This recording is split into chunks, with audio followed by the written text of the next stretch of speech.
Hi, we meet again. After my last video where I talked about how I'm not feeling jungle that much, I decided to just give it another try and make an Amen banger, which I did. The track itself, it didn't take too long to write, but I spent quite a lot of time on mixing it. Usually when I make tracks, everything kind of comes together pretty easily. All I have to do is just some minor EQ adjustments and fader, like set fader volumes, how I feel.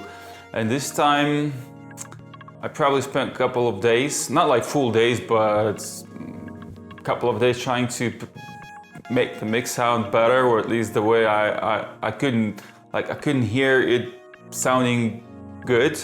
And I think the problem was the Amen break. The thing is that the Amen break that I'm using in this track is the kind of main element that inspired me to make a track, and then I built everything around it. And then in the context of the whole track, it kind of felt like it doesn't, fit in somehow. It's very weird sounding Amen. It already has weird kind of EQs, and since I do my mixdown in analog domain, the EQ that I have on my mixing desk is very limited. You can't do any surgical sort of frequency removal like you could with, like, say, Fab Filter Q3 or something like that. And I didn't want to use any software plugins on the insert. So, but now listening to it back, like almost a week later, I feel like it maybe kind of sounds good after all.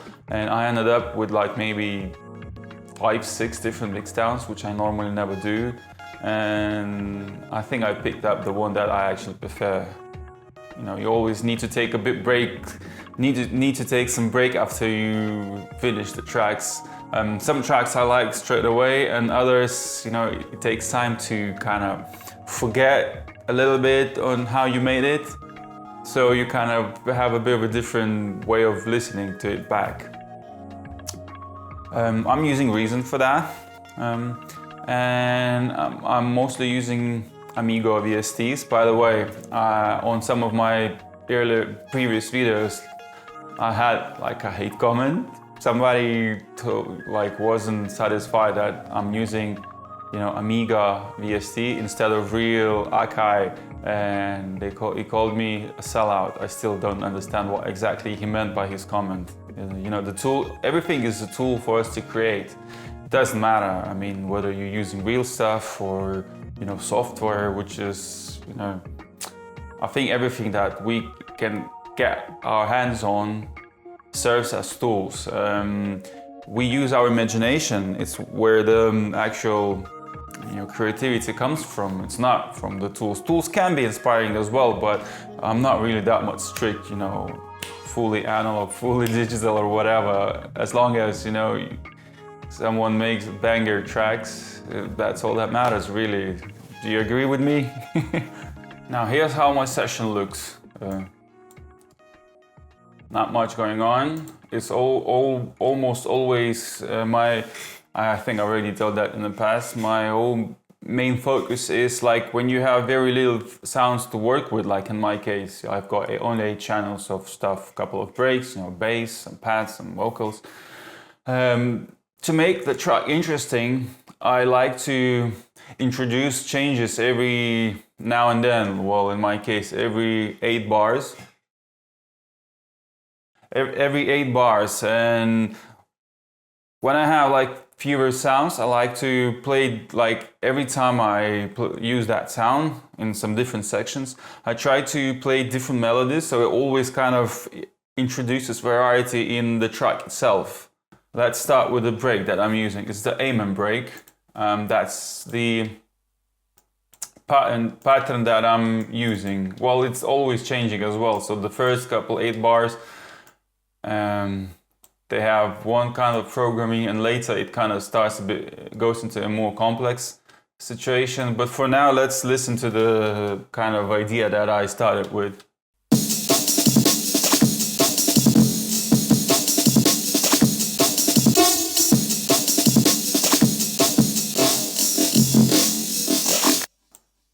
So So as you can hear, it has like many different kind of chops. And when I work with breaks, if it's not aim and break, I usually end up having like very few chops, 2, maybe 3 chops at most. One starting with a kick, another one starting with a snare, and some maybe adding like hi-hats and stuff. And it's just easier to program.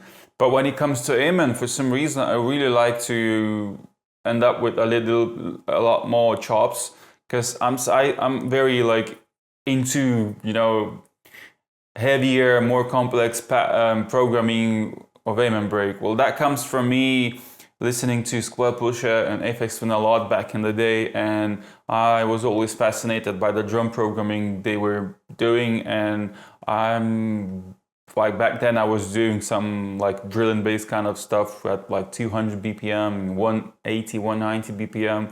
And I really used my like extensively complex drum patterns. Obviously I used different techniques, not like MIDI like now. But translating that to jungle, you know, 160, and I still like to play around with like pattern programming. Now, when it comes to Amen, the original break, it's just like this. But how do I get more chops out of it? So I'm using this plugin called Akaiser. It's a free plugin, and no, I'm not using Akai S1000 for time stretch, even though I've had plenty comments commenting that, oh, that time stretch sounds really great. Well, it's not Akai, it's just a free plugin called Akaiser, which really does the job and sounds very similar to the real deal, and it's just a lot quicker and a lot faster to get to the end result of time stretching instead of going through all the menus and sampling into the actual Akai. So for example, what do I like to do? This is the original. Again, I'm gonna play it. So I like to make a couple of different time stretch versions. So for example, the original one, obviously time factor, we're gonna do to like 200. And let's listen how it sounds now. So that's one version. I also like to play with cycle length. It gives different kind of flangier effect, something I've heard extensively used by Luke Vibert in his early works as plug. So let's hear how it sounds now. So that's another version of the time stretch. So I put everything together in one big loop, because when I'm using AMIGO, you have to chop inside of the AMIGO. So that's how the full loop sounds like.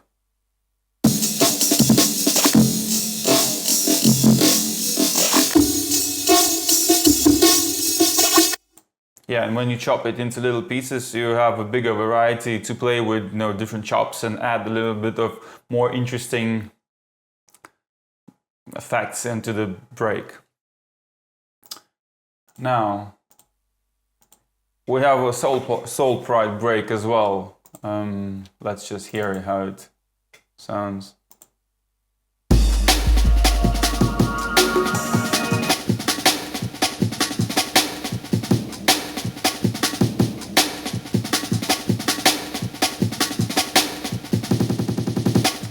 Easy. Then we have 808 bass. So another mention, break. Every sound I'm using in this track comes from my sample packs, except the breaks. So the 808 bass is from my Akai breaks sample pack. Then I have a pad.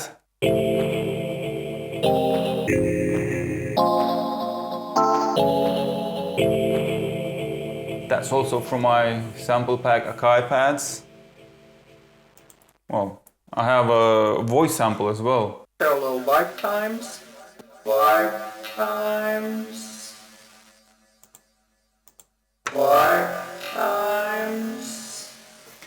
I sampled it off YouTube, Dolores Cannon. She was very famous past life regressionist hypnotist. I even had myself a session of past life regression when I was living in Brighton, but that for another story, for another time. So there's another pad.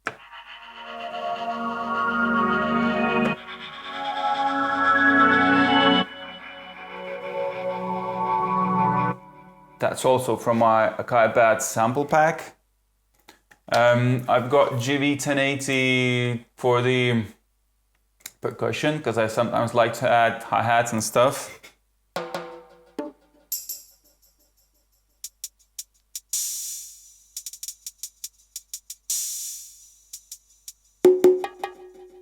That kind of stuff. And the last one sound, for some reason I'm using the NNXT instead of AMIGO, is also electric piano sound from my Akai Pad sample pack.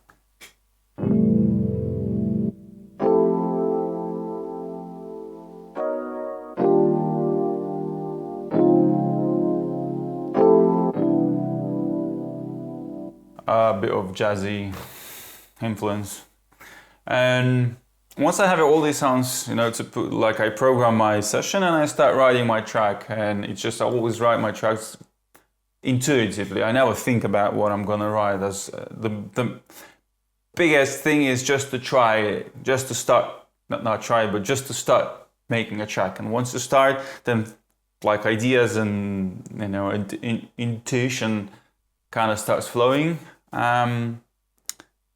That's how I write my music. Yeah, like in my previous videos, I said I don't like to mix in the box. There's just some things I just don't like, and I feel much more comfortable doing that with the mixing my tracks in an analog domain using analog mixing desk and some outboard effects. Oh yeah, I forgot to turn on the LSS quad reverb. So in this, I'm not using compression this time. I normally like to run my breaks through compressor, but not always. And this time it's pretty like nothing is even compressed over here. Like in most of my tracks, I rarely use compressor. I think that's it. You got the idea. So let's listen to the track now. And as always, leave a comment. Comments always like to boost the algorithm.